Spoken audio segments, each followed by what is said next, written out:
Hey guys, tonight we travel to the mist-shrouded mountains of Wallachia, to a time when the medieval world was hardening into legend, and every stone fortress stood like a prayer against chaos. You are about to meet a prince whose name would echo across 6 centuries as both savior and terror. His story is written in blood, in betrayal, and in the smoke of wars that never seem to end. So, before you get comfortable, take a moment to like the video and subscribe, but only if you genuinely enjoy what I do here. And tell me in the comments where you're tuning in from and what time it is for you. I love seeing that constellation of lights around the world each night. Now dim the lights, maybe turn on a fan for that soft background hum, and let's ease into tonight's journey together. It begins in the year 1431, in the fortress town of Sighisoara, nestled among the rolling hills of Transylvania. Back then, the town was a thriving Saxon settlement, its narrow cobblestone streets alive with the sound of iron hammers and merchant carts.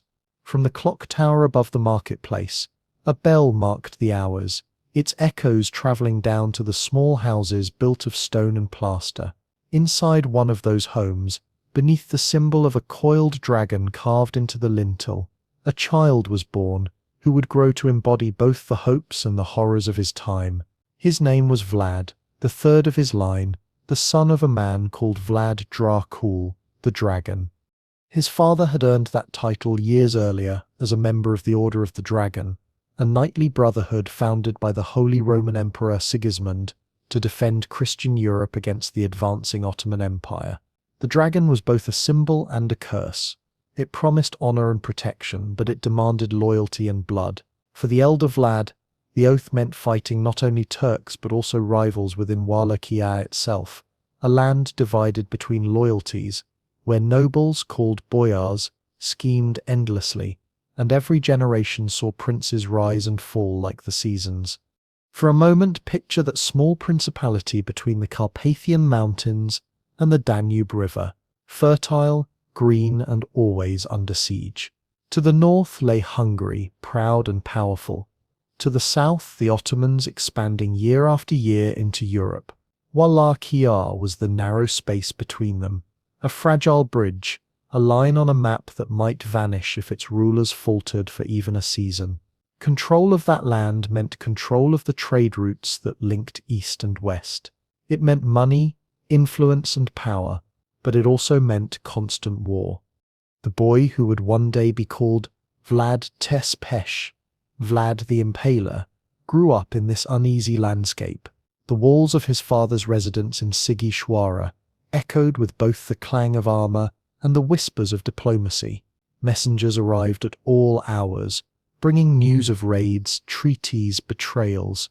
The young Vlad watched and listened, absorbing everything. He learned early that power was a language spoken fluently only by those willing to kill for it. His father, the dragon, was a complex man, stern, devout, but practical to the point of cruelty. He had spent years balancing between Hungary's demands and the Sultan's threats. At his table sat Orthodox priests from the great monasteries of Curtea de Argeș, Hungarian nobles carrying messages from Buddha, and occasionally Ottoman envoys whose presence served as a reminder that peace always had a price. Vlad's childhood education reflected that same tension between worlds. He studied the liturgical language of the Orthodox Church, Church Slavonic, learning to read the Psalms in ornate script under the dim light of oil lamps. He learned Latin, the tongue of diplomacy, from a wandering scholar who had once served in Rome, and perhaps most importantly, he learned the arts of war, the feel of a sword hilt, the draw of a bow, the weight of a lance. For a boy of noble birth in Wallachia, literacy was less important than loyalty, and loyalty was a currency that often ran out before adulthood. Even as a child, Vlad seemed to carry a gravity beyond his years. Those who knew him described him as quiet but intense, his eyes sharp and cold, a boy who noticed everything and forgot nothing. He was devoted to his mother, the lady of the household, who tried to shelter her sons from the brutal politics that surrounded them. But in Wallachia, innocence was a luxury that never lasted long. By the time Vlad was 11 years old, the Ottoman Empire had become the dominant power in southeastern Europe. Its armies had crossed the Danube repeatedly, burning villages and taking hostages to ensure obedience from local rulers. To survive, Vlad's father did what many princes before him had done. He offered his sons as political hostages to guarantee his loyalty to the Sultan. And so, in 1442, young Vlad and his younger brother Radu were sent south into captivity, to the Ottoman court at Adrianople. Imagine that journey. Two boys leaving behind the misty forests of Transylvania, travelling weeks through foreign lands, past rivers and deserts, toward the heart of an empire unlike anything they had ever seen. The Ottoman capital was a city of minarets and marble courtyards, of fountains and silk banners, of music and discipline. To a Christian child from Wallachia, it must have felt both magnificent and terrifying, a paradise built on obedience. In the Sultan's court, the brothers were treated as honoured guests and prisoners all at once. They received fine clothes and tutors, but every comfort came with a reminder their lives depended on their father's submission. The boys were educated in Turkish language and culture. They learned mathematics, strategy, and poetry. They watched soldiers of the Janissary Corps train with perfect precision. They saw the power of order, of empire, of fear. For Radu, the younger brother, that world held a strange fascination. He adapted quickly, winning favour with the Turks through his charm and diplomacy. In time, he even converted to Islam, earning the nickname Radu Chel Frumos, Radu the Handsome. Vlad, on the other hand, resisted. He learned the Turkish tongue but not its loyalty. He memorized the verses of the Quran but never forgot the prayers of the Orthodox faith whispered to him as a child. Beneath the politeness and control, anger simmered, a cold, precise anger that would define his reign. The years of captivity hardened him. He witnessed the empire's vast machinery of punishment, floggings, impalements, beheadings, and he learned that cruelty, when wielded strategically, could become a kind of governance. In time, those lessons would return to Wallachia in a form that Europe would never forget. In 1447, word arrived that changed everything. His father, Vlad Dracula, had been betrayed and killed, likely with Hungarian support, and buried without honour near Târgoviște. His older brother Mircea had been captured, tortured, and buried alive. For Vlad, the boy who had once studied in silk courtyards, that news burned deeper than any wound. His homeland was gone, his family destroyed, and his life, still held in Ottoman hands, had no direction except vengeance. And yet, vengeance would require patience. The Sultan saw potential in the young prince. He understood that a Wallachian who knew Ottoman discipline could one day rule his homeland as a loyal vassal. So, in 1448, when Wallachia fell into chaos once again, the Sultan sent Vlad back, escorted by Ottoman troops to reclaim his father's throne. He was 17 years old. He returned not as a boy, but as something colder, sharper, shaped by captivity and humiliation. When he crossed the Danube that autumn, the villagers who saw him pass whispered that his eyes seemed to hold two fires, one for God and one for vengeance. The campaign was small and short-lived. Within months, Hungarian-backed forces overthrew him, and Vlad fled into exile.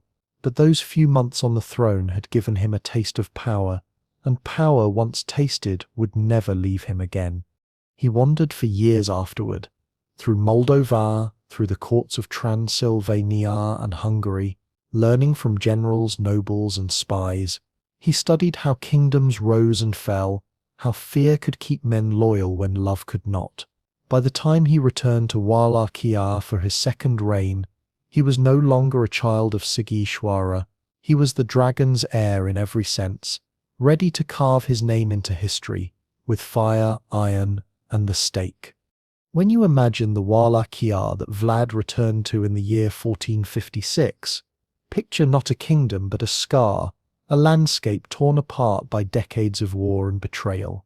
The hills still rolled softly beneath the morning mist, and church bells still marked the hours, but behind the walls of each town, suspicion had replaced trust. Nobles plotted against one another, foreign armies loomed at every border, and the people had long ago learned that survival meant obeying whoever held the throne this month, and forgetting his name when the next one arrived.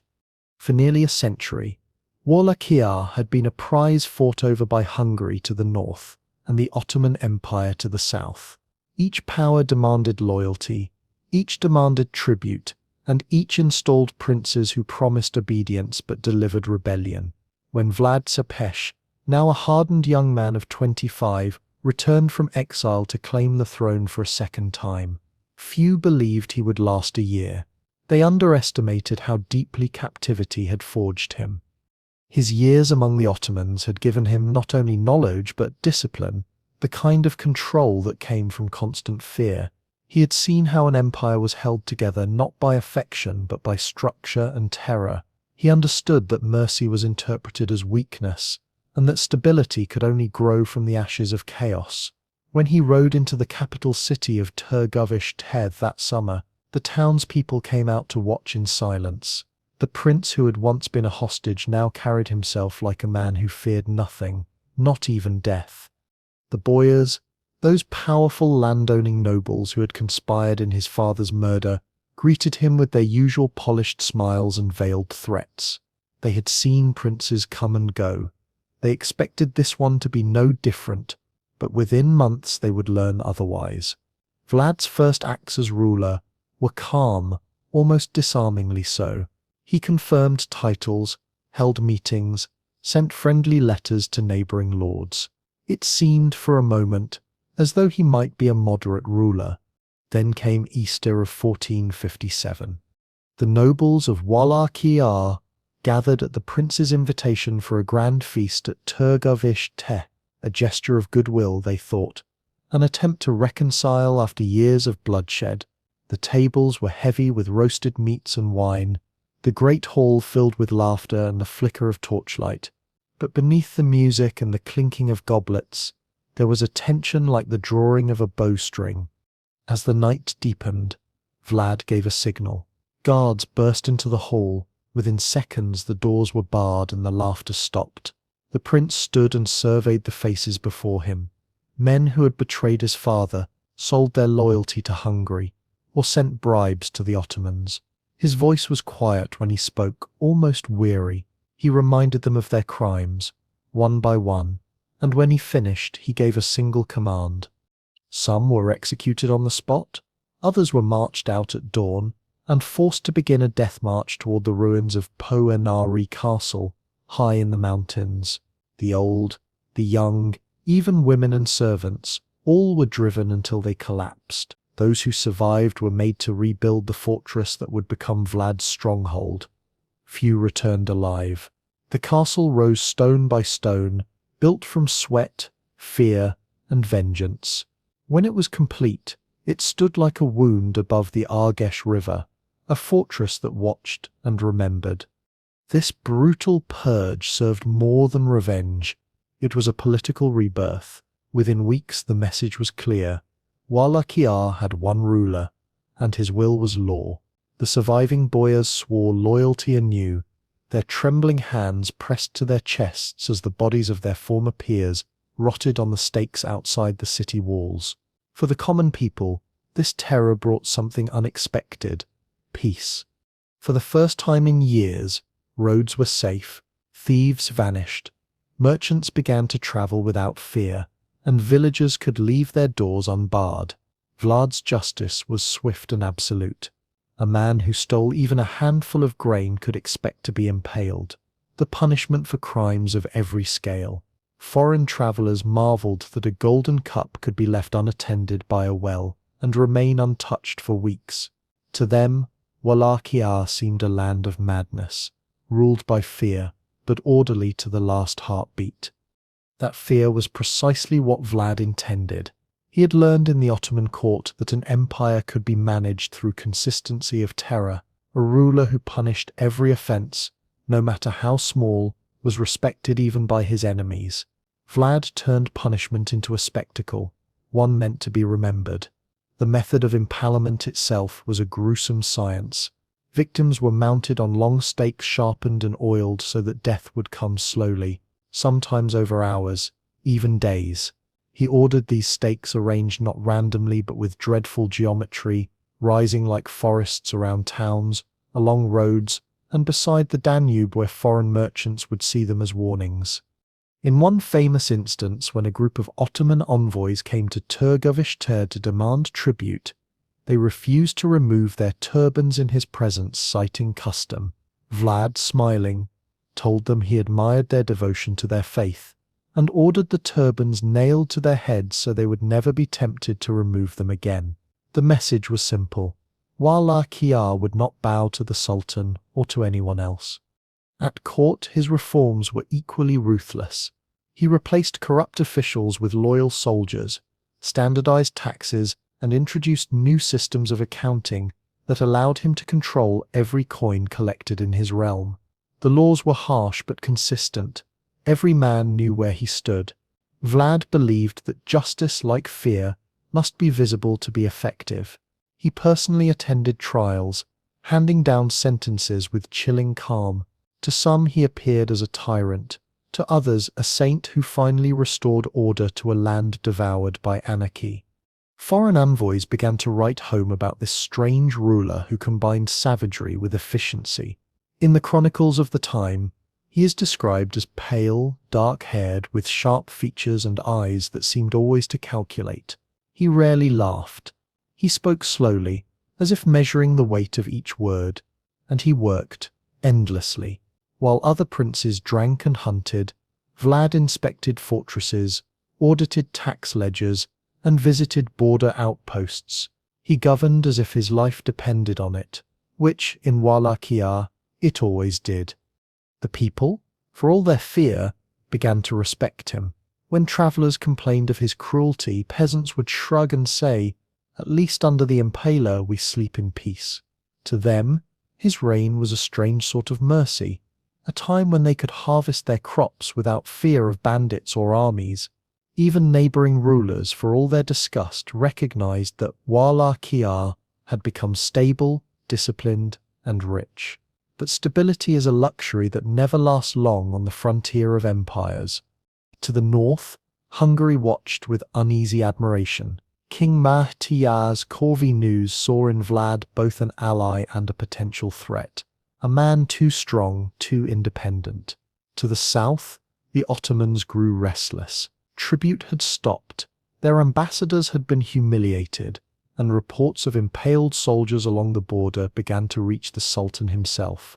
The fragile balance that had kept Wallachia alive was beginning to fracture again, and at the center of it stood one man, the boy who had once been a hostage, now a ruler feared by two empires. In the spring of 1459, word came from the south.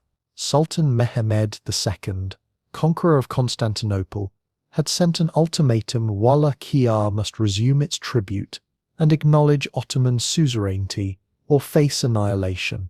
The message was delivered by emissaries whose faces betrayed no emotion, but behind their calm was the weight of an empire that had swallowed Byzantium itself. Vlad read the letter in silence. Then he smiled faintly and set it aside. He had no intention of bowing. Instead, he began to prepare for war. His years as a hostage had taught him the Turkish way of thinking, the rhythm of their campaigns, the psychology of their soldiers. He knew what frightened them most: unpredictability, darkness, and death without honor. Over the months that followed, Wallachia transformed into a fortress. Villages were fortified, rivers poisoned, wells sealed, forests filled with traps. Farmers were ordered to burn their own crops and retreat into the mountains. The land itself became a weapon. When scouts reported the first movements of Turkish forces along the Danube, Vlad's orders were simple: no surrender, no retreat, no mercy. That winter, the forests of the Carpathians grew eerily quiet. Travelers vanished without trace, and smoke rose only where entire settlements were burned to deny the enemy shelter. From the walls of Turgovishte, Vlad watched the horizon each night. the air thick with the smell of wood smoke and iron. He had been a prince, a prisoner, a fugitive, and a ruler. Now he was something else, a man preparing to fight the empire that had raised him. The dragon's son had learned every lesson his captors had tried to teach, and was ready to return them all, one impalement at a time. The year is 1460, and Wallachia stands alone. To the north, Hungary is distracted by its own wars and intrigues.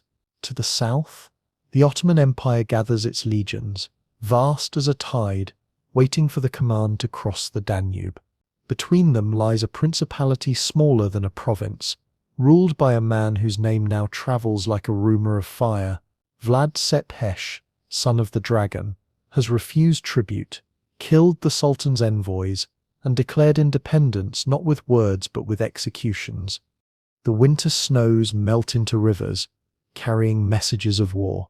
Villagers along the southern frontier whisper that the Turks are coming, that their banners already darken the sky beyond the Danube. But inside Târgoviște, Vlad seems almost calm. He knows the Sultan's habits, his temper, his pride. He knows that Mehmed II, conqueror of Constantinople, will not let this defiance stand. Yet he also knows something the Sultan does not. Wallachia itself is now a trap. The preparations had been merciless. Entire villages have been evacuated, livestock slaughtered or hidden in mountain caves, crops burned to ash, wells are poisoned, bridges destroyed, forests filled with sharpened stakes. The land between the Danube and the capital has been turned into a wasteland designed to starve and terrify any invader. The peasants grumble, but they obey, for they have seen what happens to those who question their prince. In Vlad's realm, obedience is survival. When the Ottoman army crosses the Danube in the spring of 1460, its commanders are confident. They have seen such defiance before, and crushed it.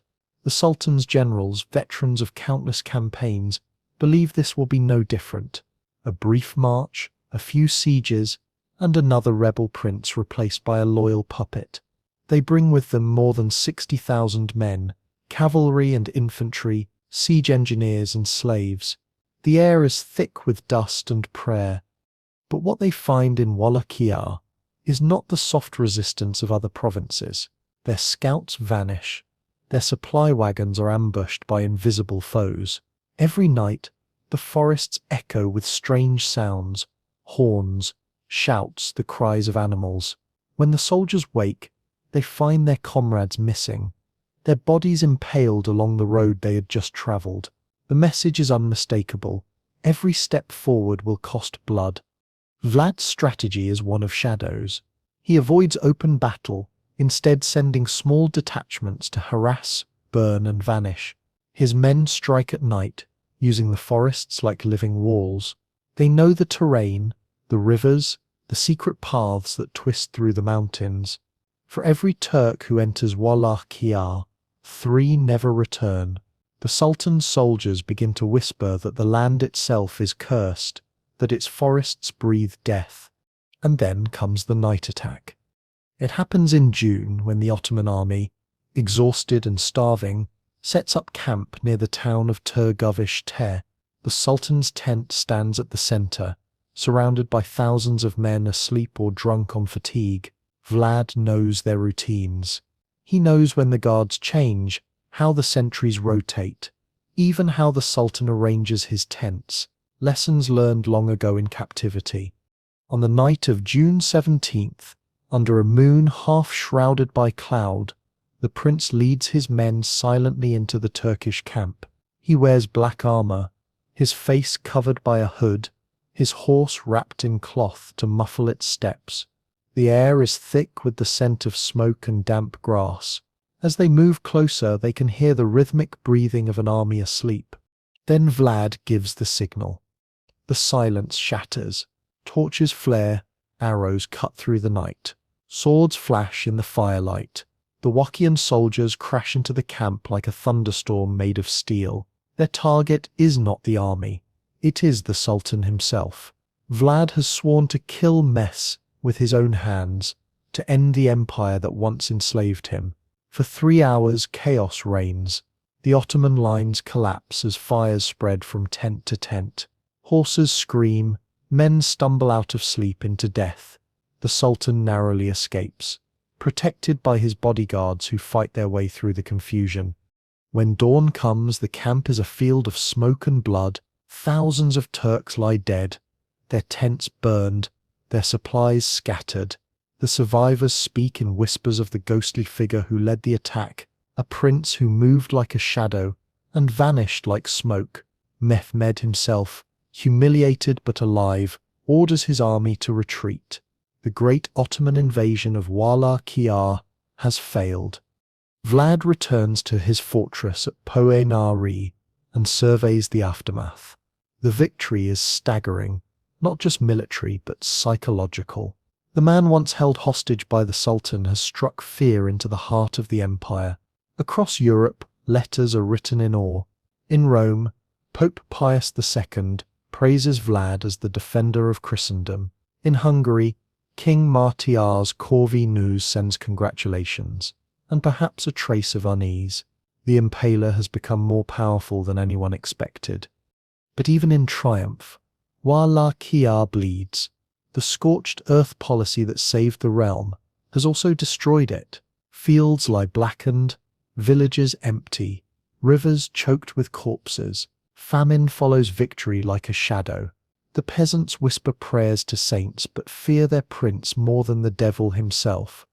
Yet for Vlad, this suffering is proof of strength. He believes his people will endure. That fear and faith are the twin pillars of his rule. His justice remains as brutal as ever. Bandits are impaled by the dozens, spies by the hundreds. Once, when a delegation of merchants from Brasov accused him of unfair taxes, he invited them to dinner, had them seized and impaled them outside the city walls. Their bodies left for crows. Trade declined, but order remained absolute. Foreign ambassadors continue to visit, each leaving with tales stranger than the last. Some say he dined among the impaled, dipping bread into the blood of his enemies. Others insist he prayed before every execution, convinced that he acted in service of divine justice. Whether true or not, these stories spread faster than truth could catch them. Meanwhile, his relationship with Hungary grows complicated. King Mátyás Corvinus admires the victories against the Ottomans, but he cannot ignore the rumors that Vlad's cruelty is alienating allies, that his methods border on madness. Hungary needs a stable buffer state, not a legend that terrifies even its own people. Secret letters begin to circulate between Buda and Transylvania, letters that speak of containment, not support. In Wallachia, however, none of this matters. To his people, Vlad is still the ruler who brought peace through fear. Travelers say that you can leave gold beside the road and find it untouched a month later. Peasants kneel when he passes, murmuring blessings even as they tremble. He has become a paradox, both savior and executioner, a man whose reign feels divinely ordained and unbearably human. And yet, even as Europe celebrates him, the Sultan prepares his revenge. To Mehmed II, this humiliation cannot stand. He gathers a new army, larger, better equipped, led by his most trusted generals. When it moves, the earth will shake. The Impaler may have won the night, but the war between Dragon and Crescent is far from over. That summer, Vlad walks the ramparts of Poenari Castle, staring toward the horizon. The mountains rise behind him, ancient and silent. Below, the river winds like a vein through the valley. He knows the empire will return, and when it does, he will meet it again, not as a desperate rebel, but as the architect of his own legend. For in Wallachia, peace never lasts, and for the man who was born in Sigishwara beneath the shadow of a dragon, war has always been another word for life. The year is 1462. Wallachia's forests are silent again, and silence here is never peace.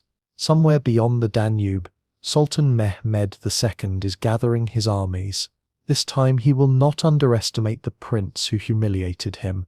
This time the punishment will be total to crush Vlad the Impaler, the Sultan prepares one of the largest military expeditions the Balkans have ever seen.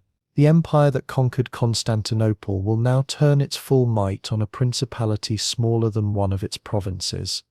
Inside his mountain fortress at Po-a-na-Re, Vlad stands over a map lit by candlelight. Wax drips slowly across the inked rivers. He already knows the outcome of the coming campaign, not in detail but in rhythm, the same rhythm that governs his entire life. Advance, resistance, blood, silence. His advisors speak of numbers, of alliances, of strategies. He listens but says little.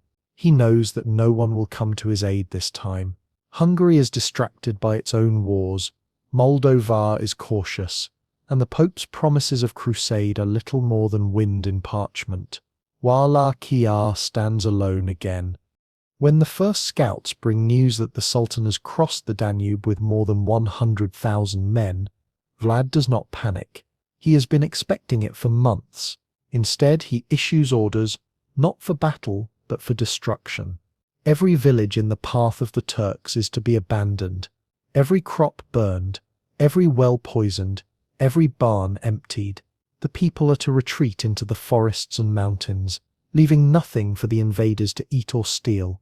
It is the same terrible strategy that saved Wallachia 2 years earlier, only now on a scale so vast that it will turn the land itself into a graveyard. Imagine it. Hundreds of square miles of empty countryside. No smoke from chimneys, no dogs barking, no children crying, just wind through the blackened ruins of villages and the sound of crows. The Turks advance through this wasteland like men walking into a nightmare. Their maps mean nothing here.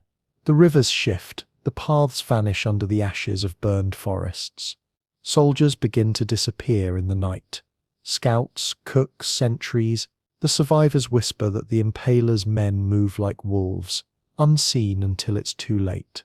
For weeks, the Ottoman army marches deeper into this darkness. They find fields of corpses impaled on stakes along the road, Turkish soldiers captured during earlier skirmishes, their bodies arranged in careful rows as if for a ceremony. There are thousands of them, their uniforms still bearing the crescent moon of the Sultan. The stench is unbearable. The wind carries it for miles. The Ottoman chroniclers would later call this place the Forest of the Impaled. When the Sultan himself sees it, he stops his horse. Before him stretches a valley filled with corpses, each raised high upon a sharpened pole, each left to rot under the summer sun. At the center of the horror stands a single massive stake bearing the body of an Ottoman commander, his face contorted in death. Even the Sultan, a man who had seen countless sieges and executions, reportedly turned pale. Some of his men crossed themselves in fear, others vomited. That is the power Vlad the Impaler understands better than any of his contemporaries. The power of spectacle, of fear as a weapon more devastating than swords. He knows the Ottomans can crush his army, but he also knows they cannot march forever through terror. He wants every step they take in Wallachia to feel cursed.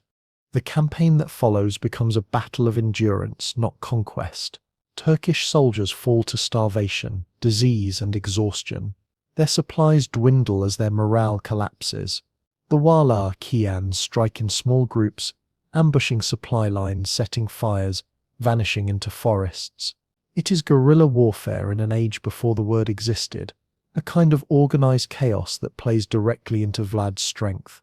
He knows this terrain like a hunter knows his traps. But even the strongest hunter cannot resist forever. When Mehmed's main force finally reaches Turgovish-Ter, it finds the city deserted and burning. The Sultan, furious, orders it razed to the ground. His troops pillage what remains, but there is nothing left to take. The Wallachians have vanished into the mountains.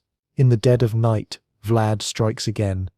On June 17th, he leads another night attack, this one aimed directly at the Sultan's personal camp. The strategy is madness, but madness is exactly what he wants the Ottomans to see. Under a black sky, the Impaler and his riders cross the river in silence. Their horses' hooves are wrapped in cloth to muffle the sound. Torches are extinguished. Each man carries a torch only to light when the signal comes. They descend upon the sleeping Turkish camp with an explosion of sound and fire. Arrows rain from the darkness. Wakian cavalry charges through the tents, slashing at everything in their path. The Sultan's bodyguards scramble to protect him as chaos consumes the encampment. Horses break free, trampling soldiers. Fires spread quickly, turning night into a flickering hell. Vlad fights at the front, his sword slick with blood, shouting orders and curses in both Turkish and Romanian. He reaches the Sultan's outer perimeter, but cannot find the tent itself amid the smoke. For hours the fighting rages, a storm of screams and steel. When dawn finally breaks, the Ottomans realize what has happened. Their camp has been penetrated to its heart. Thousands of soldiers are dead, and the prince they thought cornered has once again escaped. Mihmed withdraws his army soon after. His campaign, intended to annihilate Wallachia, has instead become one of the empire's greatest humiliations. The losses are staggering, not just in men but in morale. The Sultan's chroniclers, forced to explain the retreat, blame sickness, terrain and bad luck, anything but fear. But among the soldiers the truth spreads quietly. They had faced a man who did not fear death, and therefore could not be conquered. Back in Europe, news of Vlad's victory spreads quickly. In Rome, Pope Pius II calls him a champion of Christianity. In Venice and Florence, printed pamphlets tell of his battles against the infidels, often exaggerating his brutality to make the stories sell. Some depict him as a saint, others as a devil. The line between the two grows thinner with every retelling. For the first time in history, the printing press turns a regional prince into a continental legend. The German pamphlets call him Der Impaler, the Impaler, and describe his court as a theatre of blood. These stories, carried along trade routes, will one day inspire something even darker, the myth of Dracula. But for now, in 1462, the man himself still walks the earth flesh and bone, ruler of a small land that has just defeated an empire. And yet, even in triumph, his world begins to crack. His people are starving. The boyars he spared now whisper of rebellion, and across the border in Hungary, King Mastyar's Corvi News, the man who once called Vlad an ally, begins to question whether the Impaler's war serves Christendom or simply his own pride. The king's envoys bring letters accusing Vlad of negotiating secretly with the Ottomans. The letters are forgeries, likely produced by enemies within Transylvania, who fear the Impaler's growing independence. But Matyars does not investigate. He seizes upon them as justification to remove a prince too dangerous to control. By late 1462, the traps begin to close. Hungarian spies infiltrate the border towns, spreading rumors that Vlad plans to switch sides. Merchants from Brasov, furious at his heavy taxes, support the narrative, sending evidence, real or invented, to Buda. In truth, Vlad's only crime is pride, the same pride that made him defy an empire. When Hungarian emissaries invite him north for negotiations, he accepts, confident that his ally would never betray him. It is the one mistake he cannot survive. For a decade he has fought Turks, nobles and assassins. But the enemy waiting for him now wears silk, not armor. His downfall will come not by sword, but by parchment. In the coming months, the prince who impaled thousands will find himself in chains, a prisoner of Christian Europe, betrayed by the very faith he believed he was defending. The forests will go quiet again, and this time no one will light the fires. The autumn of 1462 arrives like a slow betrayal. The leaves fall early that year, red as the blood of soldiers who once marched beneath them. Wallachia, still recovering from famine and war, lies vulnerable, its fields barren, its people restless. Vlad Tepes has spent the summer rebuilding his defences, unaware that the greatest danger no longer comes from the south, but from the north. In the city of Buda, King Mustia's Corvinus studies the letters laid before him, correspondence allegedly written by Vlad, promising loyalty to Sultan Mehmed II in exchange for gold and security. The seals look genuine, the handwriting familiar, but the words are poison. They claim the Impaler intends to betray Christendom. Historians now know the letters were forgeries, but in that moment they serve their purpose perfectly. Motiaz, a man as shrewd as he is ambitious, has many reasons to act. He owes money to the papal treasury that funded the so-called crusade against the Turks. He has promised results, victories, trophies, the proof that Hungary is the true bulwark of Europe. And yet the man who has achieved all that, who has turned back an Ottoman invasion, is not a Hungarian at all, but a Wallachian prince too proud to kneel. Removing Vlad will please Rome, please the nobles, and silence those who question his own leadership.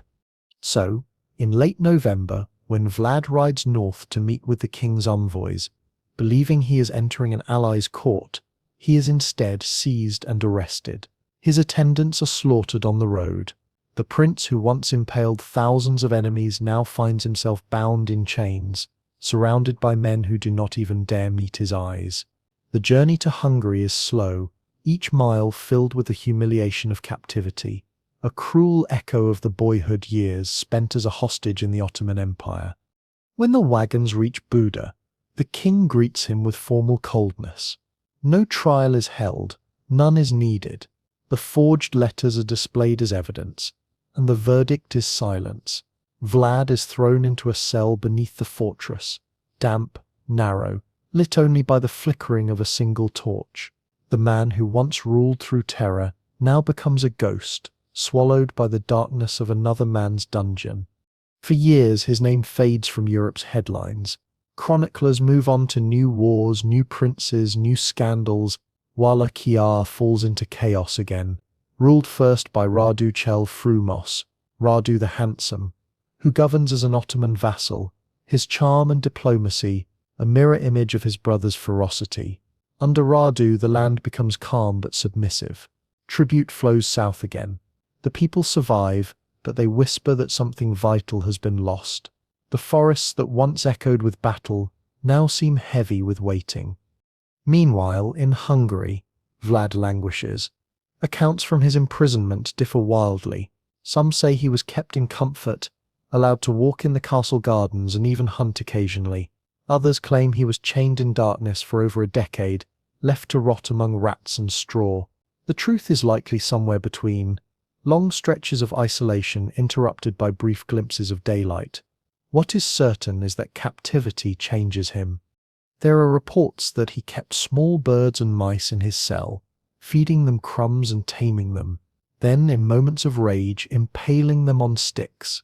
Whether this was cruelty or symbolism, no one can say.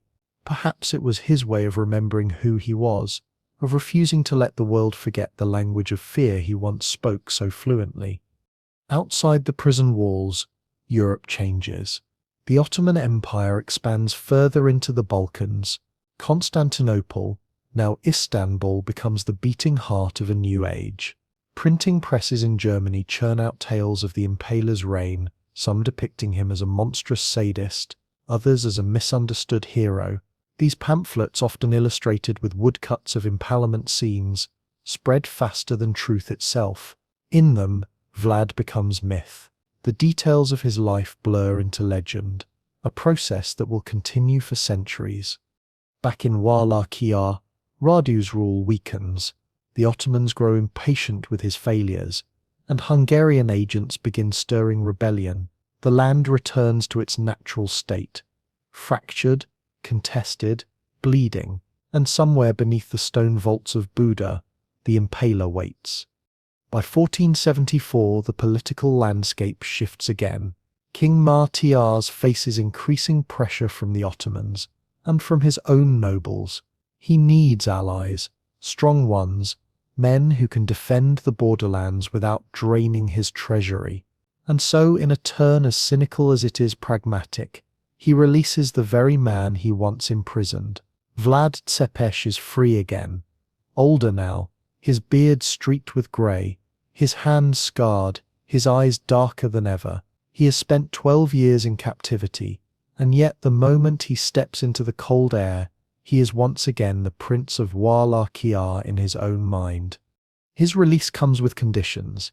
He must pledge allegiance to Hungary and convert to Catholicism. Whether he truly believes or simply performs the act, no one knows. Records show he marries a cousin of Marstiar's, strengthening his ties to the Hungarian court.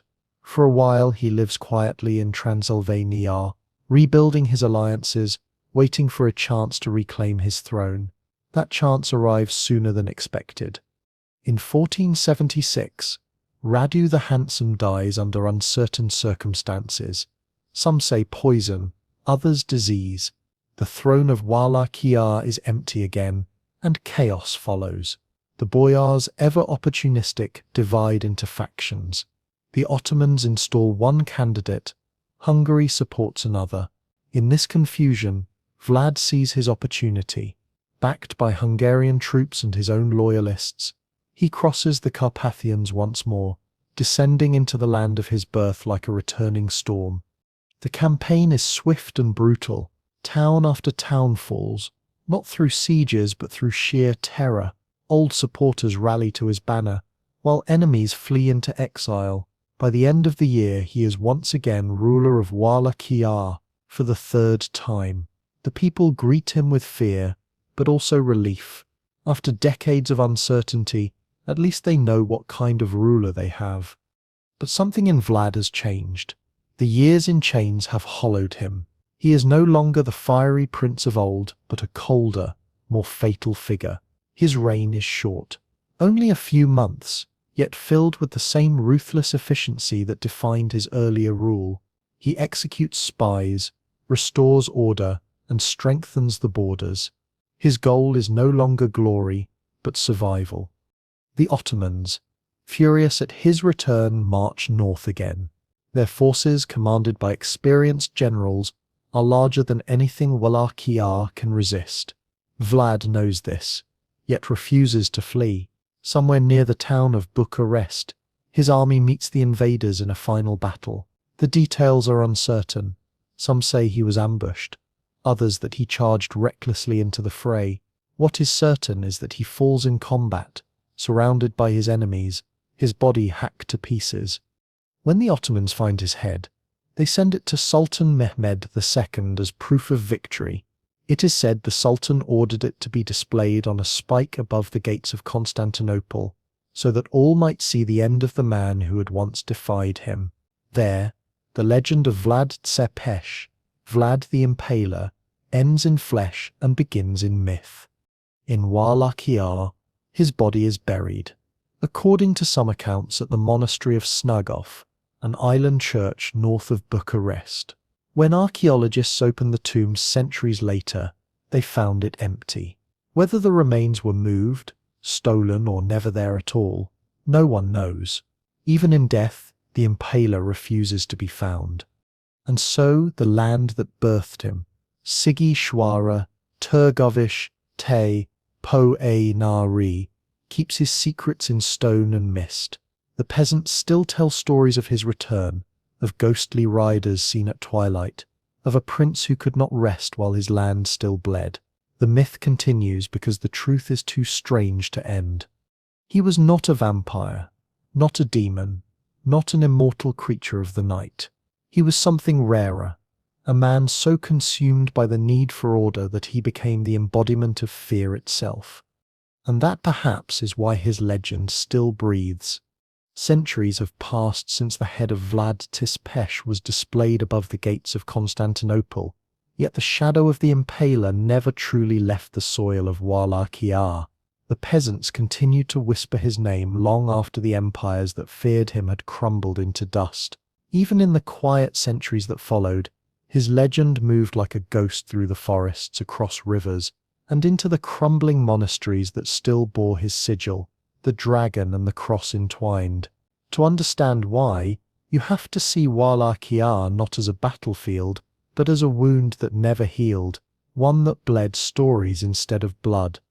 The first chroniclers to write about him after his death could not decide what he had been. To the Germans who printed their pamphlets in Nuremberg and Vienna, Vlad was a monster, a warning about the barbarism lurking beyond the Carpathians. To the Romanians who kept his memory through ballads and prayers, he was a hero, the prince who defended their land when no one else would. And to the Hungarians who had betrayed him yet profited from his victories, he was something in between, a cautionary tale about the price of vengeance. In the printed world of early modern Europe, his reputation took on a life of its own. The new technology of movable type made it possible to spread horror faster than armies could march. Printers discovered that stories of impalement, torture, and madness sold better than sermons or chronicles. By the late 1470s, the pamphlets depicting Vlad's reign had become bestsellers, small, cheap, and luridly illustrated with woodcuts of forests made of corpses. They showed him dining among the impaled, washing his hands in blood, feeding beggars and then burning them alive, or executing women who dared to commit adultery. Some of these tales were rooted in reality, others purely invented, but together they created something larger than truth, a mythology of terror. It's strange to imagine now, but the figure who would one day become Dracula began as a kind of medieval tabloid headline. The wicked prince of Wallachia, the devil's son feasts on blood. The audiences in Germany and Italy devoured these accounts, partly out of fear, partly fascination. The Turks were still advancing into Europe, and stories of Eastern cruelty allowed Western readers to feel both horrified and safe, as if they could look into the abyss without falling into it. Vlad Tepes became a canvas onto which the anxieties of an entire continent were painted.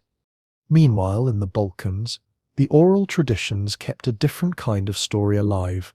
Peasant storytellers remembered him not as a sadist, but as a ruler who made the roads safe, who punished thieves, who restored order in a world where kings and sultans came and went like storms. In the villages near Turgovish-Te and Snagov, old men told of a cup that had once stood beside a well, untouched for years, because no one dared to steal under Vlad's rule. Mothers frightened their children into obedience by whispering, "The Impaler sees everything," but they also prayed for his soul, because deep down they believed that even cruelty, when wielded in defense of home, could be holy. Time began to smooth the sharp edges of memory. The real prince, the diplomat, the warrior, the strategist, faded behind the fog of legend. The Ottoman Empire grew, peaked, and began to wane. Hungary fractured, Transylvania passed from one ruler to another, and Wallachia merged with Moldova to form a new identity that would one day be called Romania. Through all these centuries of change, the name Dracula, the son of the dragon, remained. The name itself carried power. In the old Slavonic tongue, Dracul meant both dragon and devil. To the West, that confusion became convenient. When Western travelers heard of the old Prince Vlad Dracul, they translated it literally, Vlad the Devil. His son then became the son of the devil, Dracula. Over time, the meaning drifted from title to curse. In some villages, it meant a spirit that would not rest. In others, a revenant who returned from the grave to drink the blood of the living. By the 16th century, stories of the Strigoi, the restless dead, had merged with older Slavic folklore. These were not elegant creatures of the night, but decaying corpses who rose from their graves to torment the living. They fed on blood, they spread disease, they haunted crossroads and forests. Priests learned rituals to put them to rest. Decapitation, fire, holy water, and the hammering of nails through the heart. To the peasants, these rituals were not superstition but survival. In a world where plague and war took lives daily, the line between life and death was paper thin. Somewhere along that line, Vlad Tepes began to walk again, not in flesh but in story. The man who had terrified Turks and nobles alike became a ghost haunting his own reputation. In the monasteries of Kurti de Argesh and Snargov, monks still copied his decrees in beautiful script, noting how he rebuilt churches and funded schools. Yet even in these holy records, there is unease. Marginal notes written by trembling hands describe him as merciless in punishment and fierce beyond reason. The duality remained, saint to some, demon to others. By the 18th century, when Western travelers once again began to cross the Carpathians, the forests of Transylvania had become a landscape of legend. They wrote of wolves howling beneath ruined fortresses, of peasants who crossed themselves when they heard his name, of isolated monasteries surrounded by mists that seemed never to lift. The ruins of Poe-na-Ree Castle still stood high above the Argesh River, and locals warned that it was cursed. At night, lights were said to flicker among its stones, candles carried by spirits. In those same centuries, Europe's fascination with the macabre was growing. The Enlightenment brought science, but it also brought curiosity about the irrational. The idea of the vampire, the blood drinker, began to circulate through German and Austrian literature. Philosophers debated whether such creatures could exist. Doctors investigated cases of supposed vampirism among peasants in Serbia and Moravia. The stories spread, merging fact, folklore, and fear. When Bram Stoker finally wrote his novel Dracula, in the late 1800s, he had never visited Romania. He based his count not on local folklore but on travel books and the old German tales of the Impaler. Stoker borrowed the name, the region, and fragments of history, then wove them into a new creature, part nobleman, part monster, entirely fictional. Yet beneath that fiction, the echo of Vlad the Impaler remained. The real prince had once impaled thousands to preserve his realm. The fictional count would drain thousands to preserve his immortality. Both ruled through fear. Both lived beyond their deaths in the imagination of those who feared them. It's an irony of history that the man who fought his whole life to defend Wallachia from foreign invaders would become, in death, a foreigner's creation. The peasants who once whispered prayers for his soul could never have imagined that centuries later, his name would sell novels, films, and souvenirs. But perhaps Vlad would have understood. He always knew that fear was the most valuable currency in the world, and he spent it wisely. Even now, in the 21st century, when tourists climb the steps to the ruins of Poe-na-Ree, they find the same chill in the air that his soldiers once felt. The stones are cracked, the walls broken, but the silence feels watchful. Bats flicker through the twilight, and somewhere a church bell echoes across the valley. The locals still lower their voices when they speak of him. Vlad the Impaler, they say softly. The Impaler, the Prince of Wallachia, the one who made us safe and made us afraid. 6 centuries later, that balance still defines the land, order and fear, faith and cruelty, dragon and cross. And maybe that's the truest legacy of all, not the horror stories or the novels, but the memory of a ruler who forced the world to remember that peace, in certain times and places, can be bought only with terror. The wind that moves through those mountains tonight is the same wind that once carried the smell of burning wood and iron. The people have changed, the flags have changed, but the legend endures because it belongs not to a nation but to the part of every human heart that fears and admires power at once. And if you listen carefully, standing there among the ruins at dusk, you might swear you hear the faint clatter of hooves in the distance, echoing up from the valley, a sound that doesn't belong to any living rider. You stand now in a different century, yet the scent of iron and pine in the Wallachian mountains feels unchanged.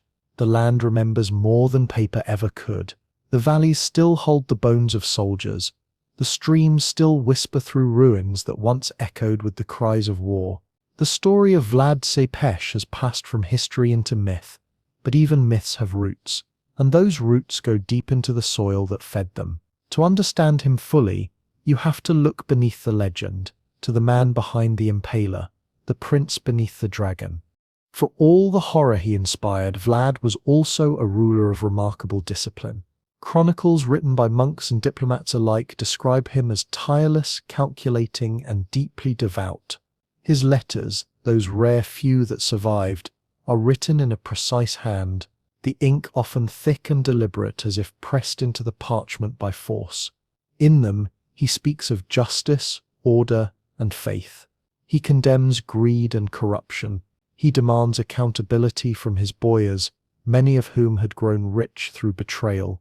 There is a sense of moral certainty that runs through every word, the conviction that cruelty when serving a divine purpose is not sin but duty. In one surviving letter to the burghers of Brasov, he writes that those who cheat the poor must answer to the stake. In another, he assures a neighboring ruler that he executes not for pleasure but for law. The irony, of course, is that history remembers him not for his laws but for his punishments. Yet, to his mind, the two were inseparable. The stake was his courtroom, and the corpse his verdict. Modern historians have often tried to diagnose him, to call him paranoid, tyrannical, even psychopathic, but such words belong to another age. In the 15th century, mercy was not a virtue. It was a weakness that got men killed. Wallachia was a land squeezed between empires, where a prince who hesitated was a prince who bled. To rule meant to survive, and to survive meant to terrify. In that context, Vlad's reign becomes less a story of madness than of mathematics, an equation of power solved through fear. Still, it is hard to read the details without flinching. There are records of entire villages executed for disobedience, of thousands impaled after battles. Even his own allies were not safe. When he suspected Hungarian spies in his court, he had them roasted alive over slow fires. When merchants refused his taxes, he ordered them skinned. These were not acts of impulse but of message, each one a line in a language he believed everyone could understand. Yet for all his brutality, there was method. Unlike many rulers of his time, Vlad did not tax the poor heavily. He targeted corruption at the top, cutting off the hands of officials caught stealing, executing judges who took bribes. He rebuilt fortresses, strengthened trade routes, and restored churches. In a strange way, his terror created prosperity. The chronicles describe years of peace, where peasants could walk from village to village unmolested, where merchants from Venice and Genoa felt safe traveling through his lands. That paradox, horror-breeding safety, is what made him unforgettable. Religious conviction played a role too. Raised in the Orthodox faith but schooled among Muslims and Catholics, Vlad's belief was more personal than institutional. He saw himself as chosen, not by any church but by God directly, to protect Wallachia against her enemies. His piety was genuine, but it was also grim. When he prayed, it was not for forgiveness but for strength. He built monasteries, including the one at Snargov, possibly as penance for the thousands he executed, or perhaps as monuments to his own sense of divine purpose. No one really knows. The monks who served under his patronage described him as generous to the church yet terrifying in person. One account tells of a priest who once complained that the prince's men had stolen grain from his parish. Vlad summoned the accused and ordered him impaled in the priest's presence, then calmly told the priest that justice had been done. "Now," he said, "you have no reason to complain." Whether that story is true or not, it captures something essential about him. His obsession with control, with visible, tangible balance. He could not rest unless every equation, every wrong, every betrayal was resolved with blood. And yet, when you strip away the gore, what remains is a man haunted by duty. His childhood as a hostage, his father's betrayal, his brother's defection, all of it carved into his mind a single truth. No one can be trusted, not even family. Every decision he made afterward grew from that wound. He never ruled for love, only for necessity, and that necessity demanded that his people fear him more than they feared the enemy. To the peasants, this was acceptable. They had lived under worse tyrants who gave them neither safety nor order, but to the nobility, to the neighboring princes, and to the merchants who thrived on compromise, Vlad's certainty was intolerable. His rule made them look weak by comparison. His refusal to bend to Hungary or the Ottomans alike made them look like servants. They called him mad because it was easier than admitting they were afraid. There's an almost tragic irony in it. The same qualities that saved Wallachia, his discipline, his defiance, his mercilessness, also doomed him. In his lifetime they brought him to the throne 3 times and tore him down 3 times. After his death, they built his legend. He became, in the minds of those who followed, both monster and savior, the man who made the land safe and the man who drenched it in horror. When travelers later asked the villagers of Turgovishte what kind of ruler he had been, the answer was always the same. He was cruel, they said, but just. They said it without irony, without hesitation. To them, that paradox was not contradiction but truth. In that truth lies something uncomfortably human. All societies, in times of chaos, long for order so deeply that they will accept any cost to have it. Vlad Tase simply named that price aloud and demanded it in full. He did not hide behind religion or diplomacy. He ruled as he fought, openly, without apology. And because of that, the centuries could not forget him. Even now, historians argue about his legacy. Was he a national hero, a tyrant, or simply a product of his time? The answer perhaps is all of them. To judge him by modern standards is to miss the point.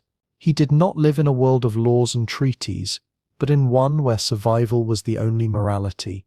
So when you walk the cobblestones of Sigishwara today, past the house said to be his birthplace, and you see the tourists taking photos beneath the sign that reads Casa Vlad Dracula, remember that the man behind the myth was not born a vampire but a strategist. His cruelty was calculated, his mercy selective, his faith unshakable. The true horror of Vlad Tespes is not how different he was from us, but how familiar. Because every age produces its own version of the Impaler, a ruler who believes that fear is the foundation of peace, that violence can be virtue, that history will forgive what morality cannot. We like to think we have outgrown such men, but the echoes suggest otherwise. The difference is that Vlad's stakes were made of wood and iron, and ours are invisible, laws, systems, machines, but the logic remains the same. When night falls over the Carpathians, and the wind moves through the ruins of Poe-Nari, that logic still whispers through the stones. It says order has a price. It is said that history never truly ends, that every legend continues to breathe, changing shape each time it is retold. Vlad Tespes is proof of that.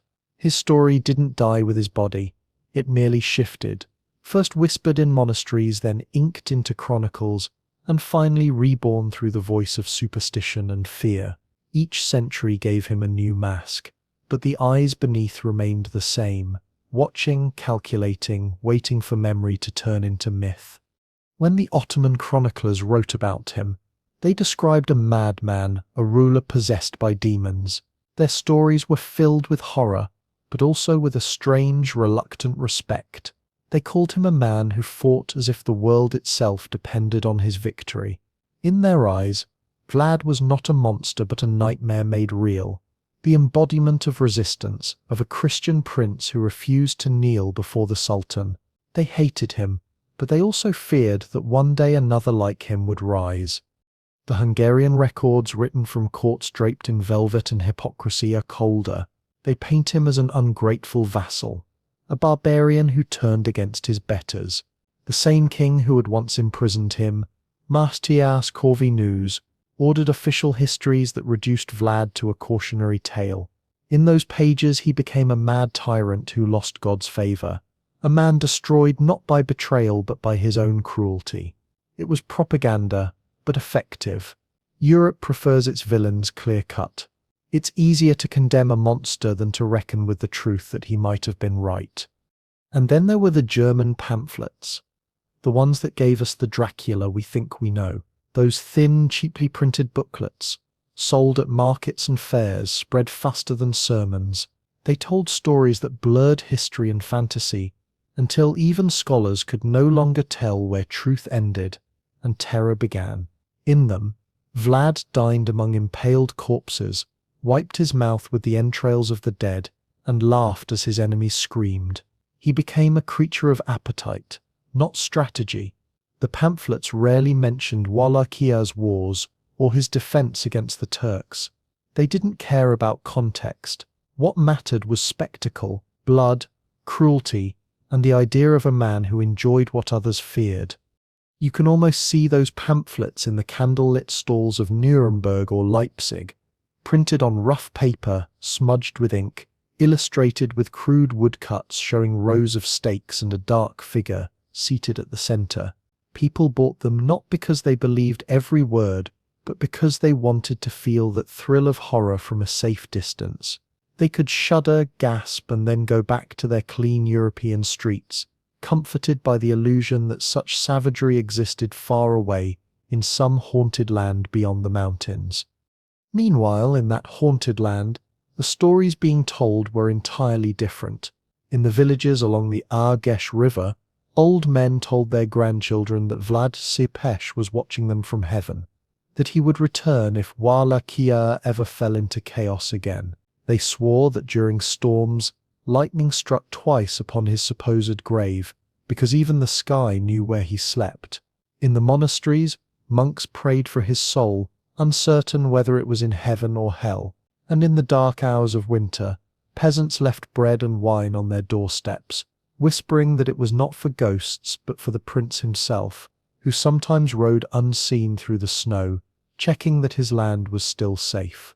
The more time passed, the less anyone could separate myth from man. The real Vlad, the prince of the 15th century, began to dissolve into something universal, a symbol of fear, of justice, of vengeance. His name became shorthand for power without mercy. When peasants cursed a cruel landlord, they called him another Tes Pesh. When they wished for order, they said, "If only Vlad would rise again." By the 18th century, travelers from the West began to hear these tales and record them in their diaries. The accounts often mix wonder with condescension. They describe a backward people obsessed with ghosts and blood, yet strangely proud of their impaler prince.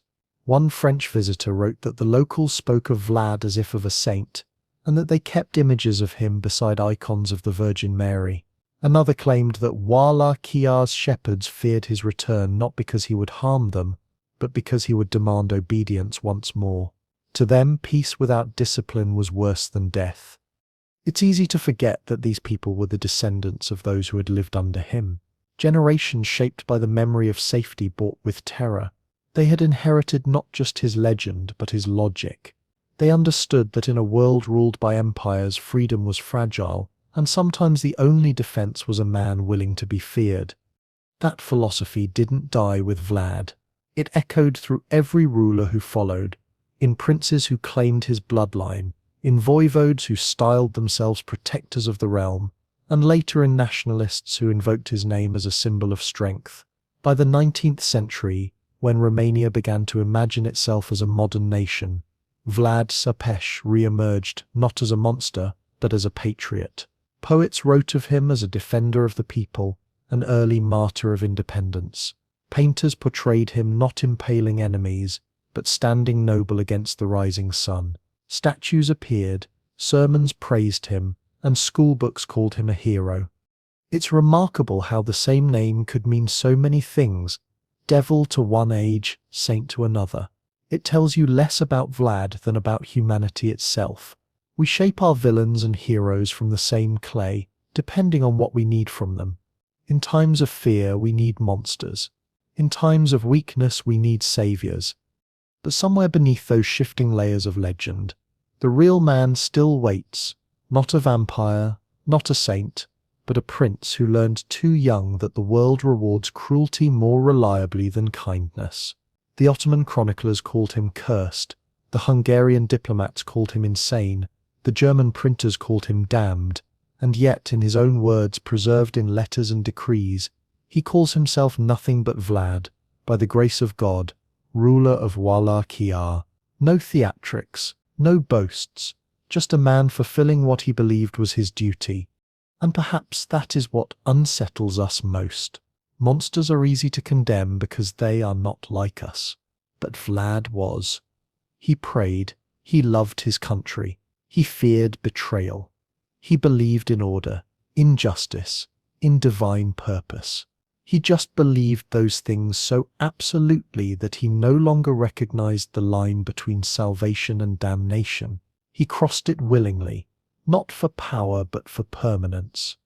That's the difference between an ordinary tyrant and a legend. The tyrant dies when his power ends. The legend survives because it touches something eternal, the part of us that admires strength, even when it terrifies us. And so, 6 centuries later, when the wind moves through the pine forests of Transylvania, carrying the scent of moss and rain, you can still feel the echo of that fear. It is not the fear of vampires or ghosts, but of history itself, of what happens when one man decides that mercy is weakness, and the world agrees with him. The birds fall silent as dusk settles over the ruins of Poe Nari. A chill rolls through the valley. Somewhere in the darkness, a single bat sweeps low over the broken towers, its wings whispering against the air. It disappears into the shadows, leaving only the faintest sound, something that could almost be laughter. If you travel through modern-day Romania, you'll notice something curious. Almost every region claims a piece of Vlad Tăcer. In Sighișoara, they show you the house where he was born, yellow plaster faded by centuries of rain. In Târgoviște, they point to the ruins of his princely court, where the watchtower still leans against the sky like a memory refusing to fall. In the forests near Poe Nari, they say you can still hear hooves on the stones when the wind changes. And north of Bucharest, on the small island of Snagov, lies a monastery surrounded by dark water. The monks there will quietly tell you that somewhere beneath the church floor, the Impaler still sleeps, though the tomb they opened was empty. Each place clings to a fragment of his story, like the scattered bones of a giant. For centuries those fragments have fed both faith and folklore. Tourists come to photograph Dracula's castle, though Vlad never lived there. Locals roll their eyes but accept the trade superstition sells, and legend pays its own tribute. Yet beneath the modern myths and the movie posters, the real story still breathes quietly in the cracks of the stones, in the Orthodox prayers sung at twilight, in the unease that lingers around his name. Because deep down, Romania remembers not the vampire but the ruler, the man who restored order, who punished the greedy, who made the roads safe even if the price was horror itself. That memory is complicated, uncomfortable, and proud. Schoolchildren learn his name alongside kings and poets. His statue stands in front of Târgoviște's ruins, sword raised, eyes staring straight ahead, not monstrous but resolute. His gaze seems to ask the same question every generation must answer. Would you have done differently? The more you study him, the harder that question becomes. His methods were monstrous. Yes, but his enemies were no less cruel. The Ottomans impaled prisoners by the thousands. The Hungarians executed rebels and burned villages without remorse. In that world, Vlad's actions were not unique. What made him infamous was his precision, his ritual, his deliberate use of terror as language. He turned cruelty into art, not for pleasure, but for effect. It's strange, isn't it? How the centuries polished that brutality into entertainment. In the West, his name became Gothic fiction. In the East, it became national identity. One side feared him. The other thanked him. It's as if the world needed both, a devil for nightmares and a defender for history. But behind every myth, there is silence. The silence of those who actually lived under him.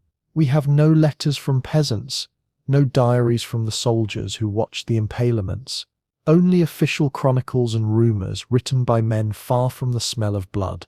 And yet, you can imagine it. A farmer watching his prince ride past, armored in black and silver, the sunlight catching on the dragon emblem of his house. The same farmer crossing himself as he walks by the forest of stakes that line the road. Fear and faith, fused into one gesture. In a sense, that was Vlad's true genius. He understood that memory itself could be conquered. Every ruler tries to control his people. Vlad controlled how they would remember him. The stakes, the punishments, the stories, they were all theatre, designed not just to enforce obedience, but to echo through time. He knew the world would speak his name long after he was gone. What he could not know was how much it would change in the telling.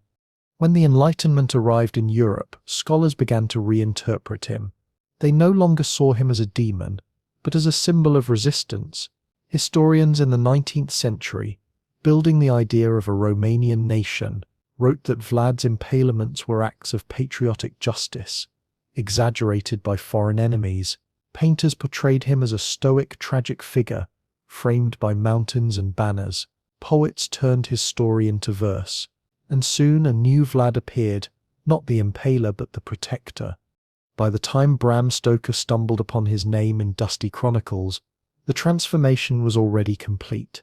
The real Vlad Tepes had become a canvas of contradictions, feared and loved, saint and sinner, remembered and misunderstood. Stoker borrowed only fragments: the name Dracula, the setting of Transylvania, the tone of superstition. He never meant to write about Vlad at all, yet the two became inseparable. The vampire devoured the prince, and history itself began to blur. Ironically, the character of Count Dracula carries something of Vlad's true nature. Beneath the cape and the fangs lies the same idea: a man who refuses to die, who feeds on fear, who commands both loyalty and terror. The Count is elegant, where Vlad was brutal, but both are creatures of control. Both understand that immortality is not about blood, but about remembrance. In modern Romania, that duality lives on. You can visit Sighișoara during summer festivals, where actors parade through the medieval streets dressed as Vlad, handing out leaflets about history and folklore. Children laugh and take pictures, unaware that the cobblestones beneath their feet once echoed with real soldiers, real battles. In the museums, you'll find his portraits: a narrow face, sharp nose, mustache curled, eyes like black glass, the same eyes that glared from pamphlets in the 1500s, the same that stare from movie posters now. It's as if he's still watching us, still measuring what kind of people we've become. Because what endures most in his story isn't the blood or the stakes, but the question of what power does to the soul. Every empire that has ruled these mountains, Ottoman, Habsburg, Soviet, has had its own version of the Impaler, a leader who justifies cruelty as order, who says the ends are worth the means. We condemn them in hindsight, but in the moment we always make excuses. We always say it was necessary. That's why Vlad's ghost still haunts the collective imagination. He forces us to look at that dangerous thought and admit how seductive it is. To rule through fear works. It always has. It brings peace. It ends chaos. It makes trains run on time, as some would say centuries later. But it also corrodes everything it touches: the ruler, the people, the truth. Vlad's empire of stakes may have been made of wood, but the pattern it carved into the human heart has never rotted away. When night falls over the Danube and the villages along its banks light their candles, you can almost feel that paradox in the air. Fear and pride mingled like smoke and incense. The land that once bled under him now markets his name on souvenirs, and yet, beneath all the plastic fangs and tourist castles, there's a quiet reverence. They still call him Vlad Voivode, the Lord of Wallachia. They still tell their children that he kept his word, even when it was terrible. Maybe that's what immortality really looks like. Not a coffin, not a curse, but a story too powerful to die. And so, the head that once rotted on a spike above Constantinople still speaks, not in words but in memory. His legend survived longer than the empires that killed him. It crossed languages, centuries and continents. It became Gothic fiction, cinematic myth, national pride and moral warning, all at once. And somewhere, between the heartbeat of history and the whisper of folklore, the real Vlad still waits, unburied and unforgotten, in the shadow of his own creation. Centuries fade like candlelight, yet Vlad Tepes remains, not as a man but as an echo that refuses to die. He has crossed so many borders now, from prince to tyrant, from tyrant to legend, from legend to fiction, and from fiction back into faith. In a way, he has achieved the one thing every ruler dreams of, and almost none ever do: immortality through memory. His name, reshaped by time, now belongs to both history and nightmare. But if you strip away the myth, if you silence the bats and the castles and the endless Halloween parades, what you find beneath is still a man: flesh, fear, faith, and fury. To understand the strange endurance of his story, you have to return to the landscape itself, to the earth that made him and never quite let him go. The Carpathians are ancient mountains, older than the language of the people who live among them. They rise from the plains like stone guardians, shrouded in mist and legend. The forests still grow thick with pine and beech. The rivers still carve their silver paths between cliffs. When you stand there, especially in winter, it is easy to imagine that time has stopped, and somewhere deep in those valleys, the ghosts of the 15th century still whisper through the cold. In Sigishwara, the bells still ring each morning over the rooftops of the old citadel. The same cobblestones Vlad once walked as a child now carry the footsteps of tourists and schoolchildren. They pass the yellow house where he was born, unaware that its walls once heard the cries of a newborn who would become a legend. In Turgovish T, the ruins of his court remain: broken arches, a watchtower, the faint smell of dust and lichen. The locals say that on certain nights, if you stand among those ruins, you can hear faint music, as if a feast were still happening somewhere beyond time. And up in the mountains, the ruins of Poa Nari still cling to their cliff, looking down on the Argesh River like a scar that never healed. It's here, among those ruins, that the myth feels closest to truth. The climb to the castle is steep, nearly 1,500 steps cut into the rock. Tourists who make the journey usually do it for the thrill, but the higher you go, the quieter it becomes. The forest muffles every sound until only your heartbeat remains. At the top you find what's left of the fortress: a few walls, a collapsed courtyard, and the cold wind blowing through cracks where banners once hung. Yet even now people leave flowers on the stones. Some whisper prayers, others simply stare into the mist as if expecting the Impaler himself to ride out of it. It's strange how reverence and fear coexist here. The Romanians do not worship Vlad Tsipepesh, but they respect him in the same way one might respect lightning: dangerous, unpredictable, but necessary. For a small nation caught between empires, his story is proof that resistance is possible, even if it's terrible. When teachers speak of him in schools, they describe him not as a monster but as a symbol of sovereignty, the man who refused to bow. Across the world, meanwhile, his name continues to evolve. The Western imagination has long since detached the vampire from the voivode. The Count lives in mansions and velvet, speaks with eloquence, seduces rather than impales. Yet there is still something of the real Vlad in him. The same obsession with control, the same refusal to die, the same hunger not for blood but for remembrance. The vampire is the perfect metaphor for the prince who refused to vanish. Every retelling of Dracula, from Bela Lugosi's accent to modern adaptations on streaming screens, feeds the same endless cycle: fear, fascination, immortality. And maybe that's the most fitting ending of all: that a man who built his reputation on terror would become the cornerstone of a global myth that refuses to sleep.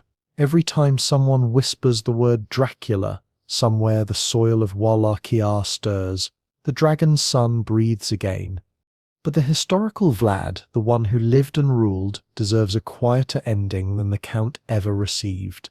His story is not about immortality or blood, but about the unbearable choices that come with power. He ruled a fragile land between giants, the Hungarians and the Ottomans, each demanding allegiance, each punishing defiance. He was born into a family where loyalty meant death and survival meant betrayal. Everything he became was forged in that crucible. His cruelty was not random. It was deliberate, methodical, and horrifyingly rational. And for a brief moment it worked. There's a kind of melancholy in that.